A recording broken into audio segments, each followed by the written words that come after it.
तो आज हम करेंगे टाइप्स ऑफ केमिकल रिएक्शन, है ना। यहाँ देखिए, तो पहली रिएक्शन कौन सी हम पढ़ेंगे, कॉम्बिनेशन रिएक्शन। तो कॉम्बिनेशन रिएक्शन के बारे में बात करते हैं, ठीक है ना। तो कॉम्बिनेशन रिएक्शन पहले आंसर में क्या बता रखा है उसको देखते हैं। तो क्या बोला, take a small amount of calcium oxide और क्विकलाइम इन अ बीकर। तो पहले हम एक्टिविटी बढ़ते हैं, ठीक है ना। तो कह रहे हैं हमने क्या लेना है, स्मॉल अमाउंट लेना है कैल्शियम ऑक्साइड का या तो क्विकलाइम का, ठीक है, इन अ बीकर। अब कैल्शियम ऑक्साइड और क्विकलाइम होते क्या है, तो ये देखिए ये कैल्शियम ऑक्साइड है, ठीक है, इसी को हम क्या बोलते हैं, क्विकलाइम बोलते हैं, ठीक है। Slowly add water to this. तो कह रहे हैं आपने एक बीकर में क्या ले लेना है, कैल्शियम ऑक्साइड, और उसमें क्या डालना है, धीरे धीरे वाटर डालना है। तो कह रहे हैं touch the beaker as shown the figure. अब ये जो बीकर है इसको आप टच करेंगे तो क्या do you feel any change in temperature, तो आपको कोई चेंज आएगा टेम्परेचर में, महसूस हो रहा है। हाँ जी, जो टेम्परेचर है बीकर का क्या हो जाएगा, इंक्रीज हो जाएगा। यहाँ पर क्या होगा, टेम्परेचर ऑफ बीकर इंक्रीज हो जाएगा, ठीक है। तो चलिए, तो यहाँ दे रखा है कैल्शियम ऑक्साइड रिएक्ट्स विग्रेसली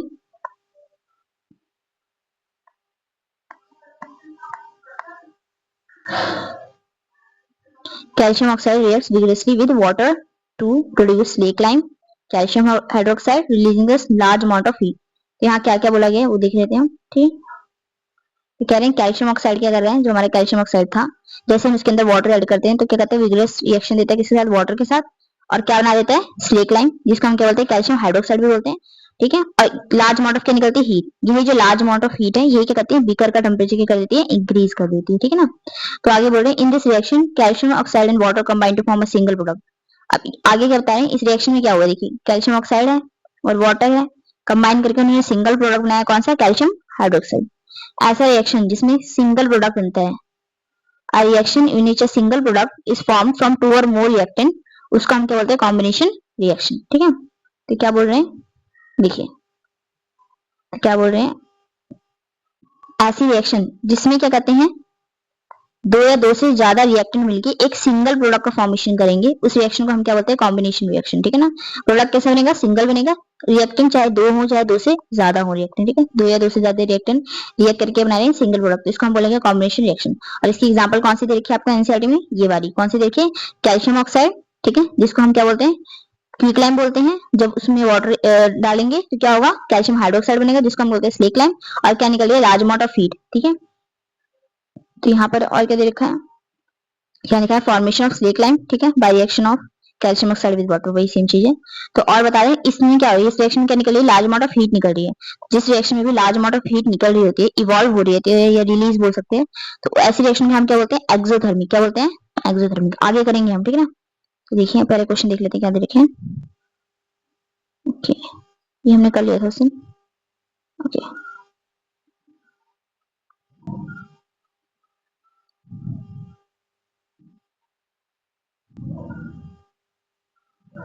तो आगे क्या देखा है हमने, येलो बॉक्स में क्या है, a solution of slack lime is produce by the reaction, ठीक है। तो स्लेक लाइम क्या बन रहा है, स्लेक लाइम का सोल्यूशन बन रहा है, किसके थ्रू बन रहा है, ठीक है ना। तो उसकी बात करते हैं, स्लेक लाइम का जो सोल्यूशन है किससे बना है, बाय द रिएक्शन ऑफ, ठीक है, जो हमारी रिएक्शन हुई थी कैल्शियम ऑक्साइड और वाटर की, ठीक है, जो रिएक्शन 1.13, ठीक है, जब हमने नेक्स्ट पेज पे देखी थी, ठीक है। तो ये जो सोल्यूशन बना है किसका, स्लेक लाइम का, इसको किस लिए यूज किया जाता है, व्हाइट वॉशिंग के लिए, किसको, व्हाइट वॉशिंग के लिए वॉल्स को, ठीक है। तो अगर हम बात करें, ठीक है, जैसे कि हमारी वॉल है, ठीक है ना, इस पे हमने कैल्शियम ऑक्साइड का सोल्यूशन लगा दिया, ठीक है।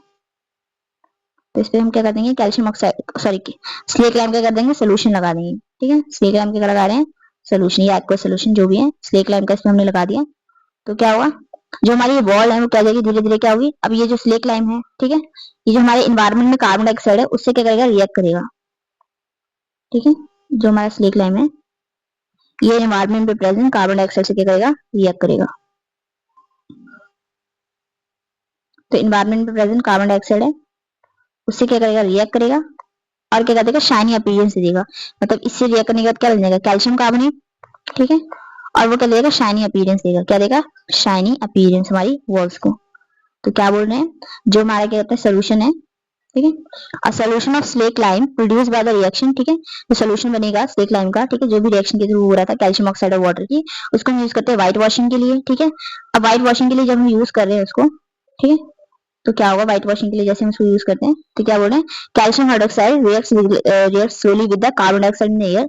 अब ये कैल्शियम हाइड्रोक्साइड जिसको हम स्लेक लाइम बोल रहे थे, ठीक है ना, वो क्या कहते हैं कार्बन डाइऑक्साइड से रिएक्ट करेगा। अब ये कार्बन डाइऑक्साइड आ कहां से रही है, हमारे इन्वायरमेंट में एयर में पड़ी हुई है, ठीक है। और क्या बना देगा, एक थिन लेयर बनाएगा किसकी, कैल्शियम कार्बोनेट की, ठीक है। कैल्शियम कार्बोनेट की वो बना देगा, लेयर बना देगा हमारी वॉल्स पे, ठीक है। अब कैल्शियम कार्बोनेट जो बनेगा वो क्या कहते हैं, कब बनेगा, 2 और 3 के बाद व्हाइट वॉशिंग की, ठीक है ना, after the application of calcium hydroxide. उसके 2 या 3 दिन बाद क्या बन जाएगा, उसके ऊपर कैल्शियम कार्बोनेट बनेगा, जो वॉल्स के कैसे अपीयरेंस देगा, शाइनी अपीयरेंस देगा, ठीक है।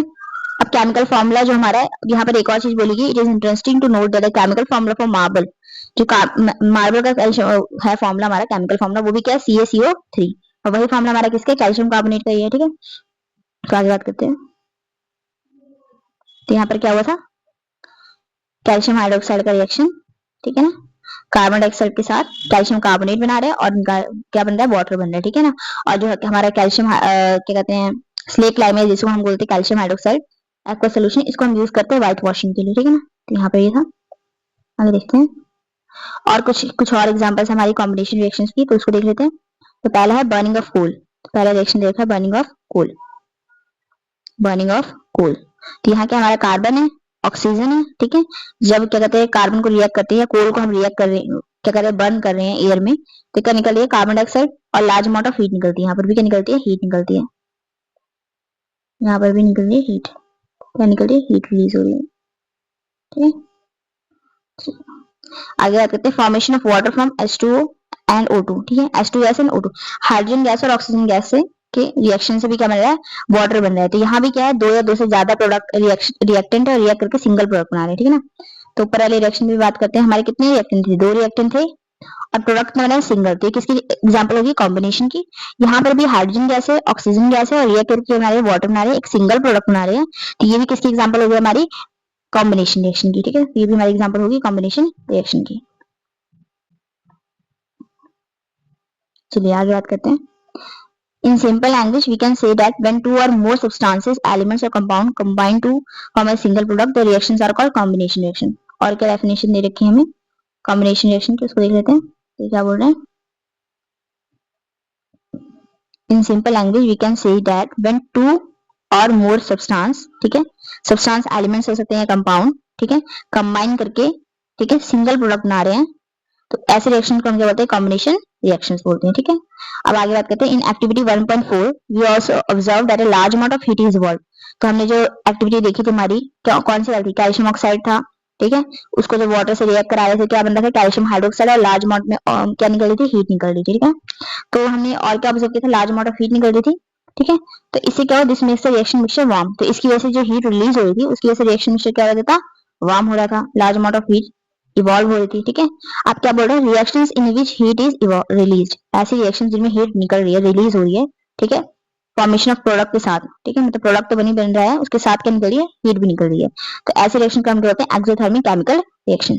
और कौन से एग्जांपल दे रखे हैं एक्सोथर्मिक केमिकल रिएक्शंस के हमारे पास, एक तो है बस बर्निंग ऑफ नेचुरल गैस, कोई भी नेचुरल गैस को जब हम बर्न करेंगे, ठीक है, तो क्या निकलेगी, तो क्या क्या प्रोडक्ट बनेंगे, एक तो हमने जैसे मिथेन ले लिया, नेचुरल गैस है, इसको जब बर्न करें तो ऑक्सीजन के साथ रिएक्ट करके कार्बन डाइऑक्साइड वाटर बना रहा है, ठीक है, तो मतलब प्रोडक्ट तो बन गए और साथ में क्या निकल रही है, हीट निकल रही है, क्या निकल रही है, हीट निकल रही है, साथ ही में यहाँ निकलेगी लार्ज अमाउंट ऑफ हीट, तो यहाँ पर हीट निकल रही है, हीट रिलीज हो रही है, ठीक है। तो हमारी होगी एक्सोथर्मिक रिएक्शन। अब बोल रहे हैं, do you know that respiration is an exothermic process, जो हमारी रेस्पिरेशन है वो भी कैसी हमारी एक्सोथर्मिक प्रोसेस है। अब हम, ठीक है, तो इसको थोड़ा डिस्कस कर लेते हैं। We know that we need energy to live, ठीक है, हमें सबको पता है कि ये तो कुछ नहीं है खास, ठीक है, इसमें कुछ नहीं बताया गया कि we know that we need energy to live. अब हमें जिंदा रहने के लिए क्या चाहिए, energy. We get this energy from the food we eat, और ये एनर्जी हमें कहाँ से मिल रही है, फूड से मिल रही है, जो भी हम खाना खा रहे हैं। ड्यूरिंग डाइजेशन, अब जब डाइजेशन का टाइम आता है, ठीक है, आपने फूड लिया, उसके बाद उसका क्या हो रहा है, digestion, food is broken down into simple substance. तो क्या होता है, हमने पढ़ा हुआ ना डाइजेशन में, ये क्या कहते हैं, या अभी लाइफ प्रोसेस में पढ़ेंगे, तो क्या होता है, food is broken down into simpler substance. जो कॉम्प्लेक्स फूड मटेरियल होते हैं किसमें टूटते हैं, सिंपलर सब्सटेंसेस में, ठीक है। For example rice, potatoes and bread contain carbohydrate, ठीक है, तो राइस हो गया, पोटैटो हो गया, ब्रेड हो गया, इनमें क्या है, कार्बोहाइड्रेट है, ठीक है। तो this carbohydrate are broken down, अब ये कार्बोहाइड्रेट क्या कॉम्प्लेक्स सब्सटेंस हो गया, इसको ब्रोकन डाउन होगा, ठीक है, इसका ब्रेक डाउन होगा, क्या बनेगा, ये ग्लूकोज बन जाएगा, क्या बन जाएगा, ग्लूकोज। तो यहाँ क्या है, जैसे हमारा कार्बोहाइड्रेट हो गया एक प्रोडक्ट, एक हमारा या कुछ सब्सटेंस मान लीजिए, इसका ब्रेकडाउन हो रहा है, क्या बन रहा है, ग्लूकोज बन रहा है। अब बोल रहे हैं अभी जो ग्लूकोज है, ठीक है, जब आप रेस्पायर करेंगे, ठीक है, जब आप या ब्रीदिंग करेंगे तो आप सांस अंदर ले रहे हैं, उसके बाद रेस्पिरेशन होगा, तो वहां पर क्या होगा, ग्लूकोज के साथ कौन कंबाइन करेगी, ऑक्सीजन, ठीक है। कहाँ कंबाइन करेगी, सेल्स ऑफ बॉडी, हमारे सेल्स में क्या है, ग्लूकोज है, ठीक है। तो वहां पर क्या होता है, ऑक्सीजन उसके साथ रिएक्ट करेगी और क्या बना देगी, एनर्जी रिलीज करेगी, अनरिलीज एनर्जी, ठीक है ना। The special name of this reaction is respiration, और इसको हम क्या बोलते हैं, रेस्पिरेशन बोलते हैं, ठीक है। तो यहाँ पर क्या बोला गया है, जो भी आप फूड मटेरियल ले रहे हैं, ठीक है ना, जो भी आप फूड मटेरियल ले रहे हैं, वो कॉम्प्लेक्स फूड मटेरियल क्या है, पहले सिंपल फॉर्म में टूटेगा, ठीक है। उसके बाद क्या कहते हैं, फर्दर उसका ब्रेकडाउन हो जाएगा ग्लूकोज, ठीक है। जैसे कार्बोहाइड्रेट है, उसका ब्रेकडाउन किसमें हो जाएगा, ग्लूकोज में। अभी जो ग्लूकोज है आपके सेल्स के अंदर प्रेजेंट है, और जब भी आप रेस्पायर करते हैं तो ग्लूकोज किसके साथ रिएक्ट करते हैं, ऑक्सीजन के साथ कंबाइन कर जाते हैं, और क्या होता है, फूड का या ग्लूकोज का क्या होता है, ऑक्सीडेशन हो जाता है, ठीक है। तो उसका ब्रेकडाउन हो जाता है ग्लूकोज का फर्दर, और उसमें लार्ज अमाउंट ऑफ क्या निकलती है, एनर्जी। ऐसे जो भी रिएक्शन है जिसमें हीट या एनर्जी रिलीज होगी, उन रिएक्शंस को हम क्या बोलते हैं, एक्सोथर्मिक रिएक्शंस, ठीक है। यहाँ पे देख लीजिए, ये हमारा ग्लूकोज है C6H12O6, ये ऑक्सीजन के साथ कंबाइन किया तो कार्बन डाइऑक्साइड रिलीज हुई और वाटर, और साथ में क्या निकली, लार्ज अमाउंट ऑफ एनर्जी। अब आगे देखते हैं, The decomposition of vegetable matter into compost is also an example of algae। और कौन सा एग्जांपल दे रखे, डिकम्पोजिशन जो भी होगा वेजिटेबल मैटर का, ठीक है, जो भी फूड मटेरियल है या फूड वेस्ट है, जब उसको कंपोस्ट में कन्वर्ट हो रहा होगा तो वो उसमें भी लार्ज अमाउंट ऑफ हीट निकलती है, तो वो भी किसकी एग्जांपल होगी, एक्सोथर्मिक रिएक्शन की, ठीक है ना। Identify the type of reaction taking place in activity 1.1 where the heat is given out along with the formation of a single product. एक मिनट देख लेते हैं कौन सी एक्टिविटी 1.1 है। अच्छा, कह रहे हैं identify the type of reaction taking place in activity 1.1। Activity 1.1 हमारी क्या थी, मैग्नीशियम वाली थी, है ना। तो वहां पर क्या था, तो वो कौन सी रिएक्शन थी, देख लेते हैं जरा। तो हमने सबने देखा था उसको स्टार्टिंग ही, तो क्या था, एक्टिविटी में मैग्नीशियम था, ऑक्सीजन के साथ रिएक्ट करके मैग्नीशियम ऑक्साइड बनाया था, और उसके साथ क्या निकलती, हीट एनर्जी, ठीक है। मैं बात करें प्रोडक्ट कितने बन रहे हैं, सिंगल प्रोडक्ट बन रहा है हमारा मैग्नीशियम ऑक्साइड, और रिएक्टेंट हमारे दो हैं। तो ये क्या बोल रहे हैं, identify the type of reaction activity 1.1 में हुई थी जहां सिंगल फॉर्मेशन हो रहा था सिंगल प्रोडक्ट का।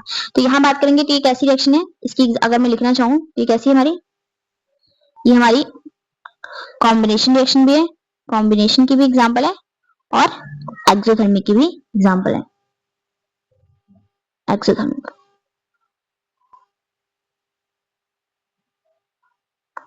ठीक है। चलिए हमारे येलो बॉक्स में क्या बोल रखा है, ओके, तो वही है।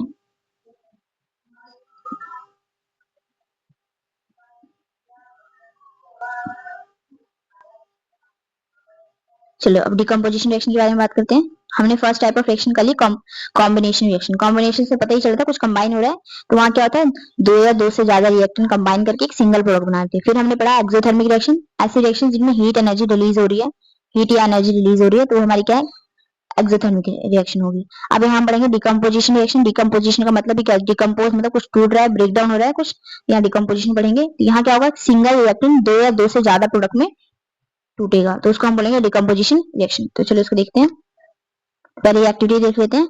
Take about 2 gram of ferrous sulphate crystal in a dry boiling tube, ठीक है। आपने फेरस सल्फेट के क्रिस्टल लेने हैं, ओके, फेरस सल्फेट के क्रिस्टल, ओके, एक मिनट, फेरस सल्फेट के क्रिस्टल लेना है ड्राई बॉइलिंग ट्यूब में, बॉइलिंग ट्यूब में। निम the colour of ferrous sulphate crystal, उसके बाद उनका कलर बताना है। तो फेरस सल्फेट का क्रिस्टल का कलर हम आपको बता दे रहे हैं यहाँ पर, देखिए। तो फेरस सल्फेट FeSO4.7H2, ये हमारा फेरस सल्फेट होता है। ये जो 7H2 है वाटर ऑफ क्रिस्टलाइजेशन है, तो इनका कलर होता है ग्रीन।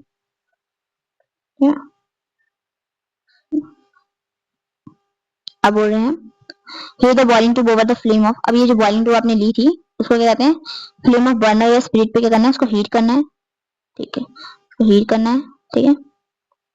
उसके बाद जब हीट करेंगे उसके बाद जो क्रिस्टल का कलर आएगा वो कैसा रहेगा, ठीक है ना, तो ब्राउनिश कलर आएगा फाइनल कलर। तो चलिए देखते हैं यहाँ पर पहले, हाँ ये देख लेते हैं। तो यहाँ बोला गया है, देखिए एक्टिविटी दिखाई हुई है, क्या बोल रहे हैं, आपने एक बॉइलिंग ट्यूब लिया है, ठीक है। बॉइलिंग ट्यूब के अंदर क्या है, फेरस सल्फेट के क्रिस्टल है, ठीक है। उसको आप क्या कर रहे हैं, बर्नर के ऊपर क्या कर रहे हैं, हीट कर रहे हैं, ठीक है। उसको आप बर्नर के ऊपर हीट कर रहे हैं। अब बोल रहे हैं do not point the mouth of boiling tube at your neighbours और योर। ये बॉइलिंग ट्यूब का जो है ना माउथ है, यहाँ जहां से गैसेस निकल रही है ना, तो इसके कहते हैं ना अपने आस पड़ोस के स्कूल के स्टूडेंट हो उनके तरफ ही नहीं करना है ना अपनी तरफ करना है, ठीक है। Walk the gas gently towards nose, और इसकी स्मेल अगर आपको करनी है तो कैसे करनी है, हल्का हल्का अपने नोज की तरफ ऐसे हाथ से करना है, ठीक है ना, डायरेक्ट नहीं देनी है स्मेल को। ओके, ये बोला गया है। अब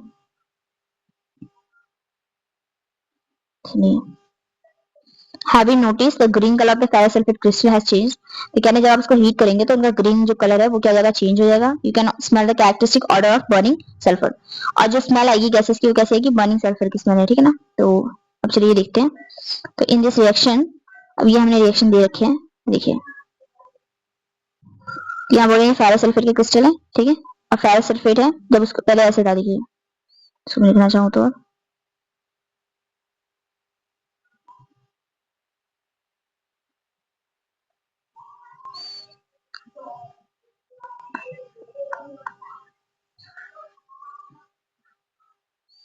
यहाँ लिखना चाहे तो हम कह सकते हैं FeSO4.7H2, ये ग्रीन कलर का था। जैसे इसको आप हीट करेंगे तो इसका क्या होगा, वाटर ऑफ क्रिस्टलाइजेशन क्या हो जाएगा, इवेपोरेट हो जाएगा। तो ये क्या हो जाएगा, इवेपोरेट। ये जैसे इवेपोरेट हो जाएगा तो कौन बचेगा, FeSO4, ठीक है ना। तो क्या बोल रही हूँ मैं आपको, FeSO4.7H2 था, ये ग्रीन कलर का था।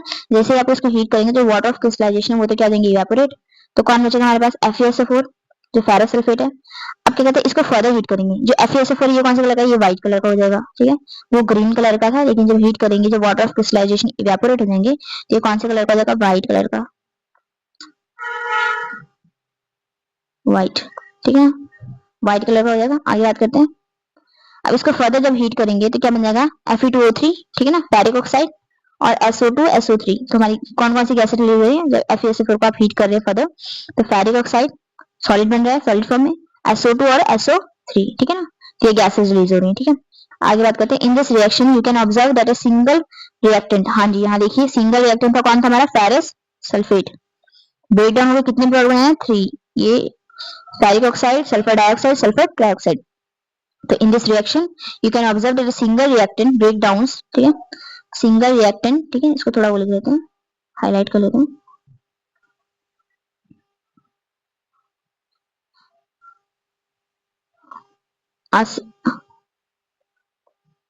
A single reactant breaks down to give simpler product, ठीक है, सिंगल रिएक्टेंट हमारा ब्रेक डाउन होकर सिंपलर प्रोडक्ट दे रहा है। तो ये हमारी किसकी एग्जांपल होगी, डिकम्पोजिशन रिएक्शन की। फेरस सल्फेट क्रिस्टल्स ये होते हैं FeSO4.7H2 loose water when heated, ये कहते हैं वाटर को लूज कर देते हैं जैसे हीट करते हैं। And the colour of the crystal changes, और क्रिस्टल का कलर क्या होगा, चेंज हो जाएगा, ठीक है। उसके बाद ये डिकम्पोज हो जाएगा थोड़ी देर बाद। तो डिकम्पोज होकर क्या बनेगा, ferric oxide Fe2O3, sulphur dioxide, sulphur trioxide, ठीक है। अब फेरिक ऑक्साइड की बात करेंगे तो हमारे रिएक्शन में मेंशन होता है, इसका फिजिकल स्टेट कैसा है, सॉलिड है। SO2 SO3 कैसे हैं, गैसेस फॉर्म में, ठीक है। अब अगला हम पढ़ते हैं, अगला रिएक्शन दे रखा है, ये वाला तो हो गया हमारा कंप्लीट, ठीक है। क्या है, decomposition of calcium carbonate to calcium oxide and carbon dioxide on heating is and also, जब हम कैल्शियम कार्बोनेट को हीट करते हैं तो calcium oxide and carbon dioxide, ठीक है, प्रोड्यूस होते हैं, तो ये बनते हैं रिएक्शन में। तो आगे बात करते हैं, और इसको यूज करते हैं हम, ठीक है, इसको वेरियस इंडस्ट्री में भी यूज करते हैं कैल्शियम कार्बोनेट को। कैल्शियम ऑक्साइड को हम लाइम और क्विकलाइम भी कहते हैं, ये तो हमने पढ़ लिया था। इट हैज मेनी यूजेस, ठीक है। तो कैल्शियम ऑक्साइड का एक यूज दिया है, मैन्युफैक्चर ऑफ सीमेंट, याद रखिएगा, मैन्युफैक्चर ऑफ सीमेंट में कैल्शियम ऑक्साइड को यूज किया जाता है, ठीक है।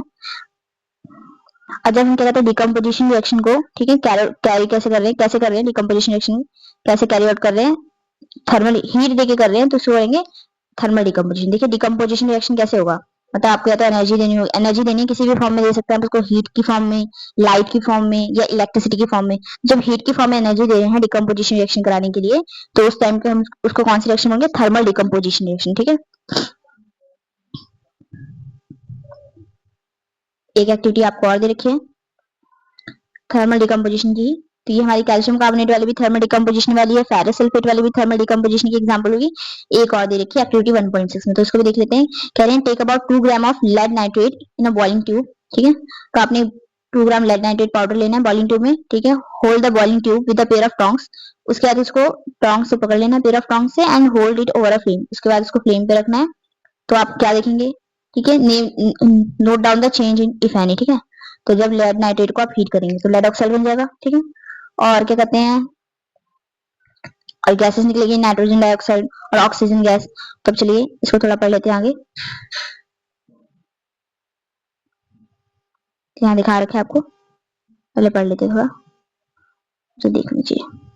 ठीक है, ये आपकी ट्यूब है, ठीक है, इसके अंदर क्या लेड नाइट्रेट है, और इसको आपने पेयर ऑफ टोंगस्टोन से ठीक है, सीजर लाइक दिख रहा है थोड़ा सा, है ना, ये चिमटा आपने देखा होगा, तो वैसा ये। और ये क्या है, बर्नर है, उसके ऊपर इसको हीट कर रही है। तो यहाँ पर कुछ लिखा हुआ है, इसको भी देख लेते हैं। You will observe the emission of brown fumes, जो ब्राउन फ्यूम्स किसकी कर रही है, नाइट्रोजन डाइऑक्साइड की, ठीक है। अब जो रिएक्शन है वो हम नेक्स्ट पेज पे देखेंगे।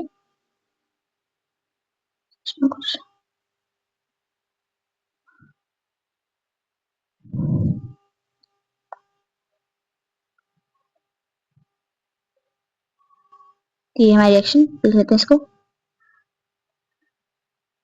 देखिए लेड नाइट्रेट है, जैसे इसको हम हीट करेंगे लेड ऑक्साइड बनेगा, नाइट्रोजन डाइऑक्साइड और ऑक्सीजन गैस। अब ये नाइट्रोजन डाइऑक्साइड ये कैसी है, ब्राउन फ्यूम्स है, कैसी है, ब्राउन फ्यूम्स, ये है ब्राउन फ्यूम्स, इसको लिख लेते हैं ब्राउन फ्यूम्स। ये जो ब्राउन कलर की फ्यूम्स आएंगी तो पूछा जाएगा अगर आपको, जब आप लेड नाइट्रेट को हीट करते हैं तो ब्राउन फ्यूम्स होती हैं, कौन सी गैस कहते हैं, तो आपने लिखा है नाइट्रोजन डाइऑक्साइड। ये आपको पूछ लिया जाए नाइट्रोजन डाइऑक्साइड कौन सी कलर की गैस है, तो आप बोलेंगे ब्राउन फ्यूम्स होती है, ब्राउन कलर की, ठीक है। और साथ में लेड ऑक्साइड बन रहा है सॉलिड। ओके,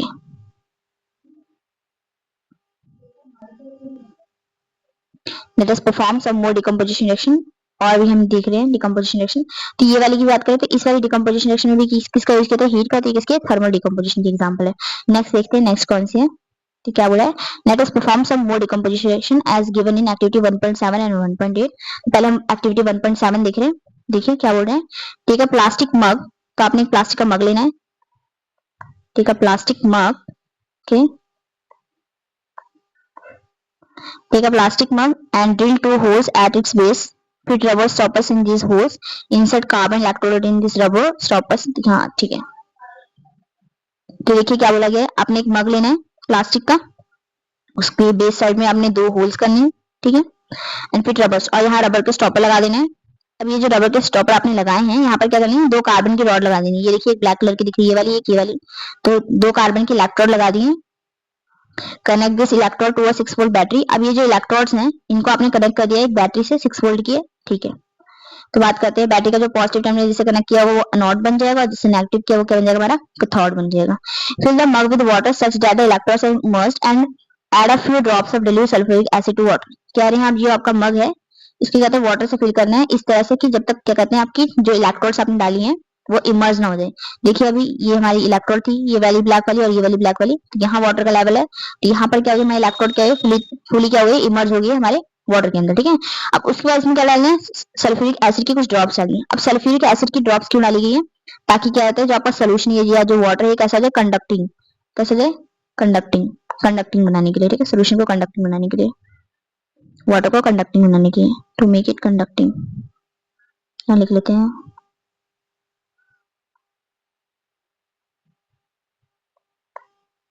कंडक्टिंग बनाने के लिए, ताकि इलेक्ट्रिसिटी को इजीली कंडक्ट कर पाए, कंडक्टिंग बनाने के लिए। अब आगे क्या बोल रहे हैं उसको देखते हैं।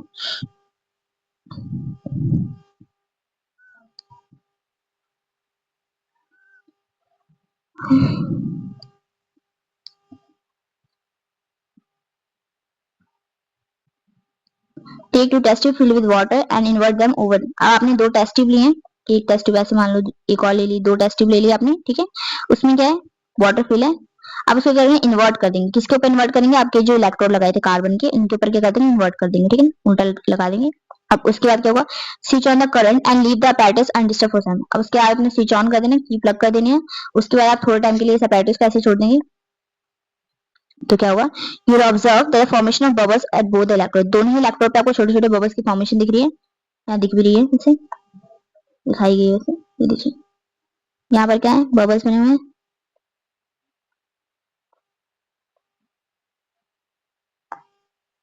यहाँ भी बबल्स दिख रहे हैं आपको, ठीक है। ये जो बबल्स हैं उसके आगे देखते हैं क्या बोल रहे हैं, okay. You will observe the formation of bubbles at both electrodes. These bubbles displace water in the test tube. अब ये बबल क्या करेंगे, डिस्प्लेस कर देंगे किसको, वाटर को, ठीक है, टेस्ट ट्यूब में. Is the volume of the gas collected the same in both the test tube. क्या है, जो वॉल्यूम ऑफ गैस आएगा दोनों साइड, एनोड पे भी कुछ गैस, एनोड जो हमारा इलेक्ट्रोड है जिसको हमने एनोड बोला है और जिस इलेक्ट्रोड को हमने कैथोड बोला है, दोनों पे कुछ वॉल्यूम ऑफ गैस कलेक्ट हो रहा है. अब बोल रहे हैं क्या दोनों का वॉल्यूम सेम रहेगा, दोनों का वॉल्यूम सेम नहीं रहेगा, ठीक है ना. तो पहला आएगा नो, बताएंगे क्यों. तो पहले का आंसर लिख लेते हैं नो. नो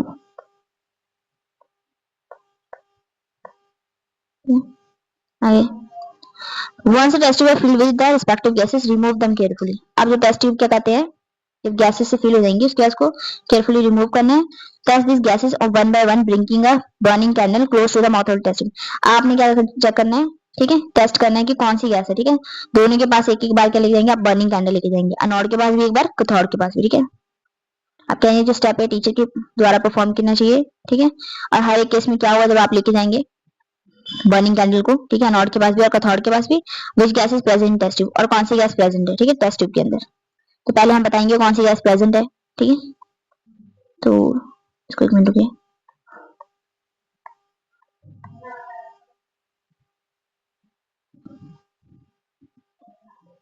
तो जब हम वाटर का इलेक्ट्रोलिसिस कर रहे हैं, ठीक है, तो हमारा वाटर है,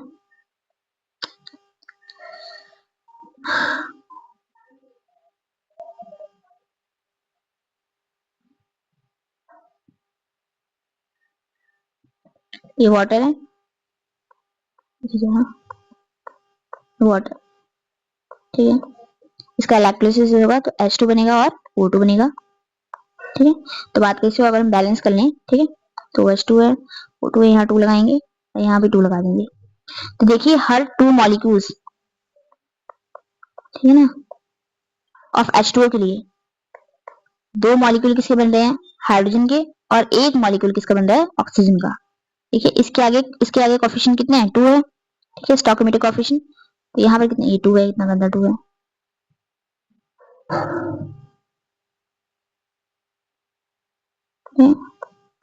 तो यहाँ पर आप क्या देख रहे हैं,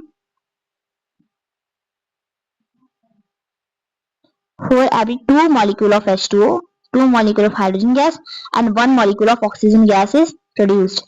इसलिए क्या कहते हैं, वॉल्यूम ऑफ हाइड्रोजन गैस क्या रहेगा, डबल रहेगा as compare to volume of oxygen gas. अब कौन सी गैस कौन से टर्मिनल पे आएगी, मतलब कौन से इलेक्ट्रोड पे आएगी, उसको देख लेते हैं. कौन सी एनोड पे आएगी, कौन सी कैथोड पे आएगी, तो उसको देख लेते हैं. देखिए याद कर लेना, इसको मैं याद का तरीका बता रही हूँ. तो देखिए ऐसे याद है, एनोड पॉजिटिव है ना, हमें याद है एनोड पॉजिटिव है. एनोड कैसा होता है हमारा, पॉजिटिव, और कैथोड कैसा होता है, नेगेटिव.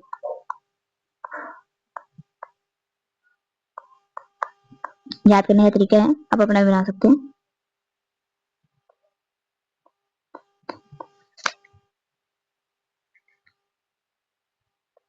नेगेटिव. तो आप एपी से याद रख सकते हैं. एनोड क्या होता है, पॉजिटिव. एनोड अगर पॉजिटिव है तो पॉजिटिव पे नेगेटिव आएगा. तो नेगेटिव गैस कौन सी है, आपने देखो अगर रेडिकल्स वगैरह याद किए तो H पॉजिटिव आप जनरली पढ़ते हैं और O2 नेगेटिव पढ़ते हैं. तो एनोड क्या आएगा, एनोड पे नेगेटिव आएगी तो ऑक्सीजन गैस एनोड पे कलेक्ट होती है. कौन सी गैस कलेक्ट होती है, एनोड पे ऑक्सीजन गैस, ठीक है. तो एनोड पे आती है ऑक्सीजन गैस O2, और कैथोड पे आती है हाइड्रोजन गैस, ठीक है ना. दोबारा से बता दे रहे हैं. तो आप एपी से याद कर सकते हैं, एक को याद रखेंगे तो दूसरी याद ही हो जाएगी आपको. क्या है, हाँ जी, एपी से याद कर सकते हैं. एनोड कैसे रहता है हमारा, पॉजिटिव रहता है. एनोड अगर पॉजिटिव है तो कैथोड क्या जाएगा, नेगेटिव हो जाएगा. अब बात करते हैं एनोड पॉजिटिव है तो उसपे कोई नेगेटिव वाली गैस आएगी. तो नेगेटिव गैस कौन सी हमारी ऑक्सीजन है, और कैथोड हमारा नेगेटिव है तो उसमें पॉजिटिव आएगी, तो हाइड्रोजन आ गया, ठीक है. तो इससे सब याद कर सकते हैं. तो चलिए आपकी वाली एक्टिविटी भी हो गई. अब इसमें अगर हम देखें तो यहाँ जो एरो है इस पे लिख के आ गया इलेक्ट्रिसिटी, क्योंकि हम किसकी मदद से कर रहे हैं इसको, इलेक्ट्रिसिटी से, ठीक है. और ये वाटर था, ये तो लिक्विड था, यहाँ एल लिख सकते हैं, ठीक है, ये एल है. तो यहाँ पर एरो पे क्या आएगा, इलेक्ट्रिसिटी, इलेक्ट्रिसिटी, ठीक है ना. तो यहाँ पर आप इलेक्ट्रिसिटी का यूज कर रहे हैं तो ये कैसी होगी, इलेक्ट्रोलिटिक डिकम्पोजिशन रिएक्शन, ठीक है ना. और जो पहले वाले में हम हीट का यूज कर रहे थे तो थर्मल थी, ये कैसी इलेक्ट्रोलिटिक, लिखा है कहीं, लिखा है. तो यहाँ आप याद कर सकते हैं, ये किसकी एग्जांपल है, electrolytic decomposition reaction, electrolytic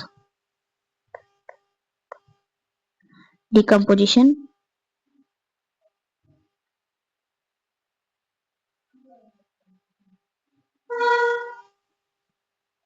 reaction. ठीक है, नेक्स्ट एक्टिविटी पे चलते हैं। तो क्या है activity 1.8, take about 2 gram of silver chloride in a china dish. तो आपने एक चाइना डिश ली है, ये बनी हुई देखो, ये चाइना डिश है, ये क्या है चाइना डिश। अब इसमें आपने 2 ग्राम क्या ले रखा है, सिल्वर क्लोराइड। तो इसके अंदर है 2 gram of silver chloride. What is इस कलर, तो इसका कलर कैसा है, तो ये व्हाइट कलर का होता है। कैसा होता है, व्हाइट, देखो तो ये होता है व्हाइट कलर का, तो है व्हाइट। तो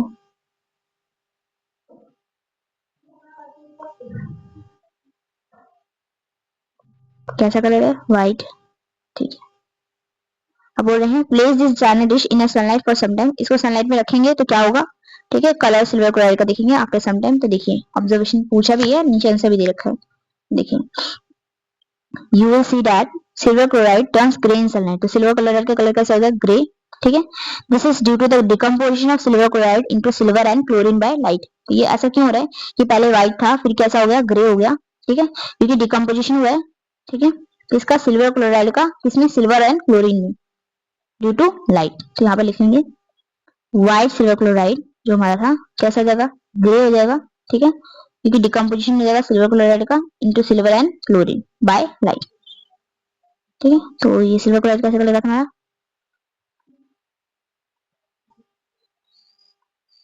व्हाइट, व्हाइट, और ये कैसे जगह ग्रे, क्योंकि यहाँ ब्रेक डाउन हो गया सिल्वर क्लोराइड का सिल्वर एंड क्लोरीन में। ठीक है ना, तो यहाँ तक हो गया ये वाला। चलिए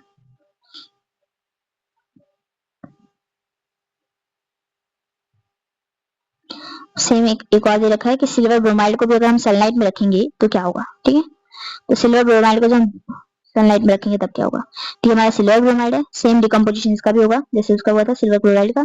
तो सिल्वर ब्रोमाइड था, जब इसको सनलाइट में रखेंगे सिल्वर और ब्रोमीन गैस में ये डिकम्पोज हो जाएगा। तो यहाँ पर किसका यूज कर रहे हैं डिकम्पोजिशन के लिए, सनलाइट का, मतलब लाइट का यूज कर रहे हैं। तो कैसी डिकम्पोजिशन रिएक्शन है, थर्मोलिटिक, कैसी है, नहीं फोटोलिटिक, कैसी है, फोटोलिटिक डिकम्पोजिशन रिएक्शन। तो यहाँ पर लिख लेते हैं किसकी एग्जांपल है, photolytic, photolytic decomposition, decomposition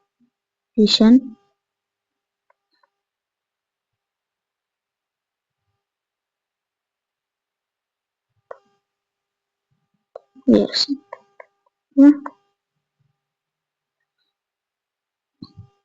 above reactions are used in white and black and white photography। इसको यूज करते हैं ब्लैक एंड व्हाइट फोटोग्राफी में। ठीक है, इसमें यूज कर रहे हैं ब्लैक एंड व्हाइट फोटोग्राफी में यूज कर रहे हैं।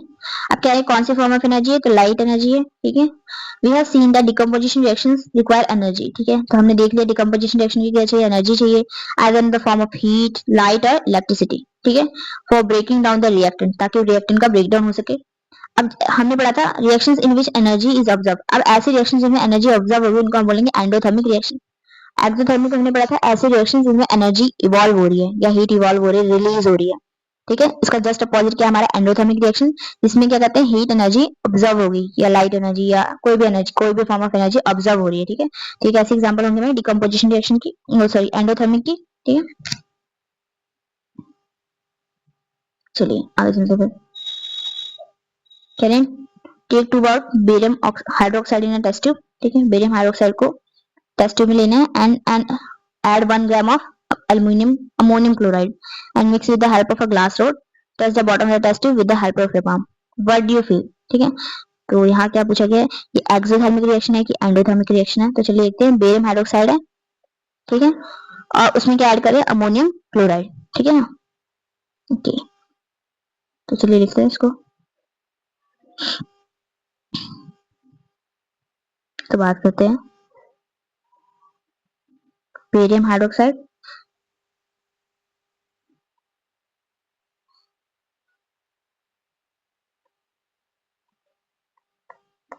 हाइड्रोक्साइड और अमोनियम क्लोराइड, तो NH4Cl। अब इसको जैसे हम रिएक्ट कराएंगे तो कह रहे हैं क्या बनेगा, तो बनेगा बेरियम क्लोराइड बन जाएगा। ठीक है, और अमोनिया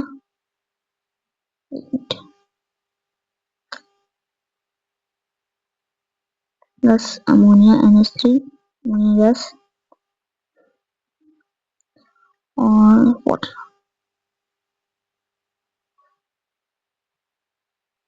और क्या बनेगा? वाटर। ठीक है, ठीक है। तो पूछा गया take 2 part of barium hydroxide in test tube. Barium hydroxide को लेना है टेस्ट ट्यूब में, अमोनियम क्लोराइड लेना है, अमोनियम क्लोराइड ले लिया आपने, and mix the help of glass rod. ठीक है, तो आप बोल रहे हैं जब आप इसको टच करेंगे तो क्या होगा? तो आप जब इसको टच करेंगे, ठीक है, तो आपको कोल्ड फील होगा। ठीक है, थोड़ा ठंडा महसूस होगा। ठीक है, तो यहाँ थोड़ा सा कोल्ड फील होगा। What do you feel? कैसे फील होगा? कोल्ड। अब ऐसा क्यों हो रहा है? ठीक है, क्योंकि जैसे आप इसको टच करेंगे, ठीक है, यहाँ लिख देते हैं, सपोज ये आपका रिएक्शन मिक्सचर है जिसमें आपने बेरियम हाइड्रोक्साइड अमोनियम क्लोराइड ले रखा था। ठीक है, तो जैसे इसमें आप इसको आप टच करेंगे, ठीक है, जैसे यहाँ पर कोई टच करेगा, ये क्या कर रही है? ये जो रिएक्शन है इन्वायरमेंट से क्या ले रही है? एनर्जी ले रही है। क्या ले रही है? एनर्जी या हीट एनर्जी ले लेगी। इस तरह से जब आप अपना हाथ लेके आएंगे यहाँ पर, ठीक है, ये आपका हाथ है, ठीक है ना, ये आपका हाथ है, जैसे आप इसको टच करेंगे, ठीक है ना, तो आपको कोल्ड फील होगा। कोल्ड क्यों फील होगा? क्योंकि जिस आपने जहां टच किया इसको, जहां से, तो वहां से ये हीट एनर्जी ले लेगा। तो जैसे हीट एनर्जी यहाँ से चली जाएगी तो यहाँ पर क्या आएगा? यहाँ से हीट गई है तो यहाँ ठंडक महसूस हुई। ठीक है, तो एक ऐसी एग्जाम्पल होगी ये हीट एनर्जी ले रही है। तो अगर ये हीट एनर्जी ले रही है तो किसकी एग्जाम्पल है? ये आपकी एंडोथर्मिक की। तो ऐसी एग्जाम्पल है एंडोथर्मिक रिएक्शन। समय आपको, तो ये है एंडोथर्मिक रिएक्शन। तो ये हमारी एंडोथर्मिक रिएक्शन कौन सी है? हमारी एंडोथर्मिक, एंडोथर्मिक रिएक्शन। ठीक है, आपके एंडोथर्मिक। चलिए नेक्स्ट पे चलते हैं। तो कह रहे हैं a solution of a substance X is used for white washing. ठीक है, एक सॉल्यूशन है, ठीक है, किसी सब्सटेंस X का, उसको यूज किया जा रहा है व्हाइट वॉशिंग के लिए। Name the substance X and right it's formula. Right the reaction of the substance X name in first above with water. ठीक है, तो कह रहे हैं किसका सोल्यूशन यूज करे थे? सोल्यूशन किसका था? कैल्शियम ऑक्साइड का। ठीक है, ठीक है, कैल्शियम ऑक्साइड का सोल्यूशन था। कैल्शियम ऑक्साइड लिखेंगे यहाँ पर पहला वाला, तो क्या लिखेंगे? Name the substance X and right it's formula. तो यहाँ लिख लेते हैं, ये हमारा कैल्शियम ऑक्साइड, तो ये हमारा है पहले वाले का आंसर, तो क्या आएगा? Calcium oxide. और इसका फॉर्म, ये तो फॉर्मूला हो गया, नाम इसका क्या है? Calcium oxide.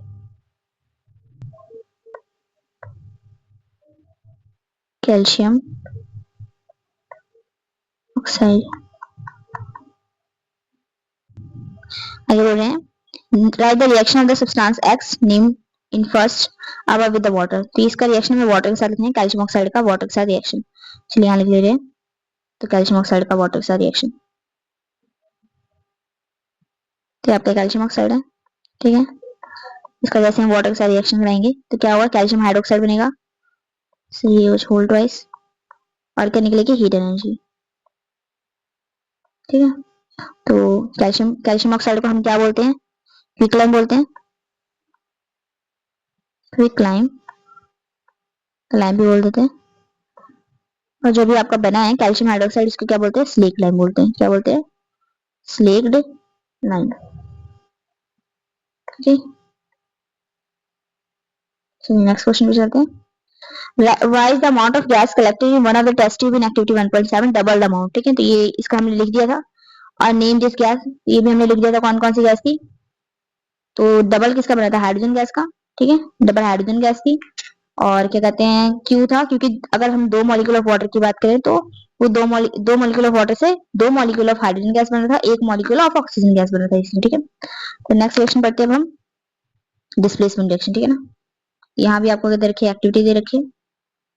पहले एक्टिविटी देख लेते हैं। डिस्प्लेसमेंट से मतलब क्या चल रहा है? डिस्प्लेस कर रहा है कोई किसी को। ठीक है ना, तो यहाँ पर क्या है? Displacement reaction. तो चलिए पढ़ते हैं डिस्प्लेसमेंट रिएक्शन। डिस्प्लेसमेंट का मतलब कोई किसी की जगह से किसी को हटा रहा है। यहाँ पर देखिए, taking take 3 iron nails and clean them by rubbing with sandpaper. ठीक है, 3 आयरन नेल्स लिए इसको और आपने क्या कहते हैं? सैंड पेपर से क्लीन कर दिया। Take two test tube marked as A and B, दो टेस्ट ट्यूब लेनी है आपको A and B. In each test tube take about 10 ml of copper sulphate solution, हर एक टेस्ट ट्यूब में आपने 10 ml का लेना कॉपर सल्फेट का solution. The two iron nails tied to iron nails with the thread and immerse them carefully in the copper sulphate solution test tube B. उसके बाद उसको आपको कहना है टेस्ट ट्यूब बी में क्या करना है, इमर्ज कर देना 20 मिनट्स के लिए। Keep one iron nail aside for comparison, एक आयरन नील को ऐसे रखना है, ठीक है ना। तो क्या बोल रहे हैं पहले यहाँ तक समझा दे रहे हैं आपको। देखिए आपने 3 आयरन नील लिए, एक और ले लीजिए कलर, सॉरी। तो आपने दो टेस्ट ट्यूब ले ली, एक टेस्ट ट्यूब ये रही ए और बी, और आपने क्या कहते हैं 3 आयरन ले लिए हैं, ठीक है, 1 2 3, ठीक है। उसके बाद बोल रहे हैं कि कहते हैं दोनों के अंदर अब जो जो आपके दो हैं टेस्ट ट्यूब, इन दोनों के अंदर कॉपर सल्फेट का सोल्यूशन डाल देना है। कॉपर सल्फेट का सोल्यूशन ब्लू कलर का होता है, तो दोनों में डाल दिया, ठीक है।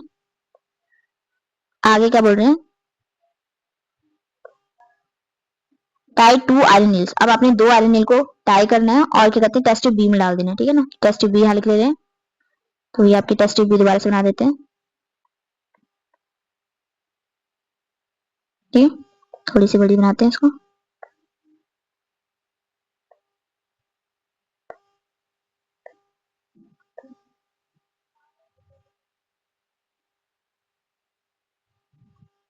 तो आपकी टेस्ट ट्यूब बी है, ठीक है। इसके अंदर आपने दो आयरन नील को डाल देना है, ठीक है। तो यहाँ डाल दे रहे हैं दो आयरन नील, एक नील ये रहा, एक नील ये रहा।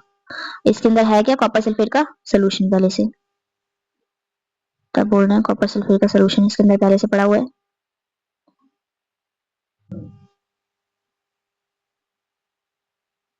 तो इसके अंदर ये जो ब्लू कलर का ये कॉपर सल्फेट का सोल्यूशन है, और ये आपकी जो है ग्रे कलर की ये क्या है, आयरन नील है, क्या है, आयरन नील खीले हैं, ठीक है। अब आगे बात करते हैं, तो क्या बोल रहे हैं, आफ्टर 20 मिनट्स के बाद आप क्या करेंगे, आयरन नील को निकालेंगे, ठीक है। उसके बाद क्या बोला गया, देखिए यहाँ पर क्या बोल रहे हैं, तो 3 नील्स लिए थे ना आपने आयरन के, एक नील दो नील को तो आपने डिप कर दिया है टेस्ट ट्यूब बी में, एक आयरन के नील को आपने बिल्कुल वैसे ही जान दिया, ठीक है ना। तो एक स्पेयर पड़ा हुआ है अभी आपके पास, यहाँ तक तो कोई दिक्कत नहीं, छोड़ो। ओके, तो कह रहे हैं compare after 20 minute take out the iron nails, दोनों आयरन नील को आपने बाहर निकाल लेना है, ठीक है। Compare the copper sulphate from the copper sulphate solution, compare the intensity of the blue colour, अब ब्लू कलर की इंटेंसिटी देखेंगे कॉपर सल्फेट के सोल्यूशन में test tube A and B में, और कंपेयर करेंगे colour of iron nail, iron nail का colour भी क्या कहते हैं कंपेयर करेंगे, ठीक है, जो कॉपर सल्फेट सोल्यूशन में डिप किया था और जो एक बाहर रखा हुआ था उनसे, ठीक है। तो यहाँ देख लेते हैं एक बार, देखिए आफ्टर 20 मिनट्स क्या हो जाएगा, देखिए दोबारा बना दे रहे हैं हम। अब 20 मिनट के बाद क्या होगा,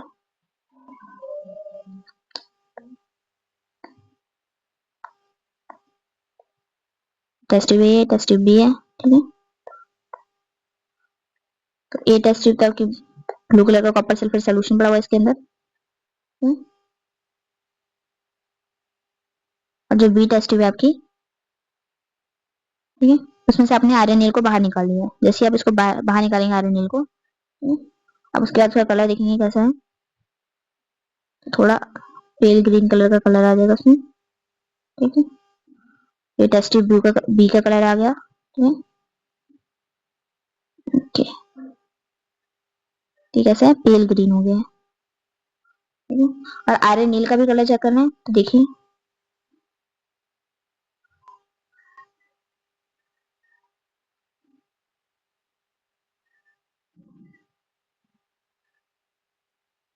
तो देखिए एक तो आपने आयरन नील को ऐसे रखा हुआ था, और जो दो आपने आयरन नील निकाले हैं, ठीक है, तो इनकी बात करते हैं।